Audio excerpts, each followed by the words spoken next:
தேங்காய் பால் சேர்க்காத தேங்காய் சாதம். அது எப்படி செய்றது? பார்க்கலாம் வாங்க. தேங்காய் எண்ணெய் சேர்த்துக்கோங்க. பட்டை, கிராம்பு, ஏலக்காய், ஒரு பவுல் ஃபுல்லா வெங்காயம். வெங்காயம் கொஞ்சம் அதிகமாவே சேர்த்துக்கோங்க. வெங்காயம் வந்து கண்ணாடி பதம் வந்ததோட பச்சை மிளகா காரம் தான் அந்த சாதத்துக்கு. ஸோ பச்சை மிளகா நெறைய சேர்த்துக்கோங்க. இஞ்சி, பூண்டு பச்சை வாசனை போற அளவுக்கு நல்லா வதக்கி விடுங்க. இதோட கொத்தமல்லி சேர்க்குறோம். நல்லா வதக்கிட்டு 1 கிளாஸ் அரிசிக்கு 2 கிளாஸ் தண்ணி. அது வீதமா தண்ணி சேர்த்துக்கிறோம். இது நார்மலா நம்ம வந்து வீட்ல ஆக்குற அரிசி தான். Steam rice. ஸோ 1 கிளாஸுக்கு 2 கிளாஸ் தண்ணி. அதோட தக்காளி, கருவேப்பிலை சேர்த்துக்கிறோம். தக்காளி வதக்கும்போது சேர்க்கக்கூடாது. கலர் மாறும். அதனால தண்ணி ஆட் பண்ணதுக்கப்புறம் தக்காளி சேர்த்து நல்லா கொதி வந்ததுக்கப்புறம் ஊற வச்ச அரிசி சேர்க்குறோம்.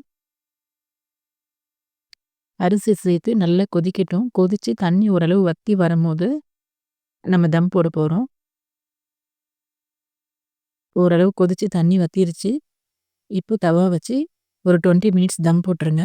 20 மினிட்ஸ் கழிச்சு ஓப்பன் பண்ணி பாருங்க. தண்ணி அளவு சரியா இருக்கும். 1க்கு 2 சேர்க்கும்போது. ஓகே. சாதம் ஒண்ணா நல்லா வந்திருக்கு. இது தேங்காய் எண்ணெய் வாசனையோட நல்லாருக்கும். Okay viewers, don't forget two subscribe. Thank you.